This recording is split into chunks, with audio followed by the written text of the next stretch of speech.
നമസ്കാരം. കൊല്ലവർഷം 1200 ചിങ്ങമാസത്തിൽ അനുഭവത്തിൽ വരാനിടയുള്ള ഫലങ്ങളാണ് ഇനി പറയുന്നത്. കൊല്ലവർഷം 1199 കർക്കടക മാസം 32-ാം തീയതി, അതായത് ഓഗസ്റ്റ് മാസം 16-ാം തീയതി വെള്ളിയാഴ്ച വൈകിട്ട് 7:46 പൂരാട നക്ഷത്രം 2-ാം പാദത്തിൽ ധനുക്കൂറിലാണ് ചിങ്ങരവി സംക്രമം സംഭവിക്കുന്നത്. ഈ മാസത്തിൽ സ്വാഭാവികമായും സൂര്യൻ ചിങ്ങത്തിലും, ചൊവ്വ ഓഗസ്റ്റ് മാസം 26 വരെ ഇടവത്തിലും തുടർന്ന് മിഥുനത്തിലും, ബുധൻ ഓഗസ്റ്റ് 22 കർക്കിടകത്തിലും സെപ്റ്റംബർ 4 ചിങ്ങത്തിലും പ്രവേശിക്കും.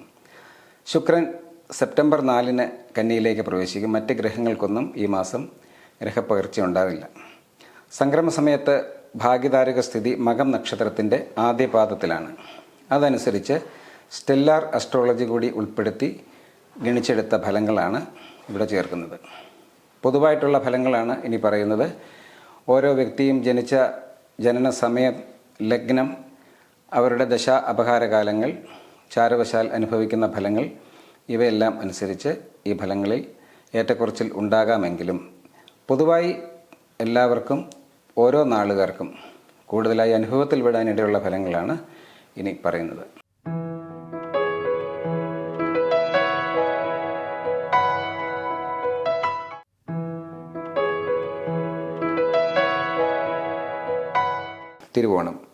തിരുവോണ നക്ഷത്രക്കാർക്ക് തൊഴിൽപരമായി ഉത്തരവാദിത്വം വർദ്ധിക്കും. പ്രൊമോഷൻ ആഗ്രഹിച്ചിരുന്നവർക്ക് അത് ലഭിക്കുന്ന കാലമാണ്. തൊഴിൽപരമായി വളരെ അനുകൂലമായിട്ടുള്ള ഒരു മാസമാണ്. ഇവർക്ക് വരവ് അധികരിക്കും. ധനപരമായി നിലനിന്നിരുന്ന തടസ്സങ്ങൾ ഓരോന്നായി തരണം ചെയ്യാൻ സാധിക്കും. ഭാഗ്യപരീക്ഷണങ്ങളിൽ ചെറിയ വിജയങ്ങൾ കൈവരിക്കും. യാത്രകൾ കൂടുതലായി വേണ്ടി വന്നേക്കാം.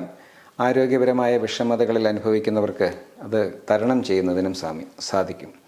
ഭൂമി വിൽപ്പനയിൽ തീരുമാനമുണ്ടാകും. ഏജൻസി പ്രവർത്തനങ്ങളിൽ വിജയമുണ്ടാകുന്നതിനും സാധ്യതയുണ്ട്. സന്താന ഗുണം അനുഭവിക്കുന്ന കാലം കൂടിയാണ്. വിവാഹം ആലോചിക്കുന്നവർക്ക് അനുകൂലമായ ബന്ധങ്ങൾ ലഭിക്കുന്നതിന് സാധിക്കുന്ന കാലമാണ്.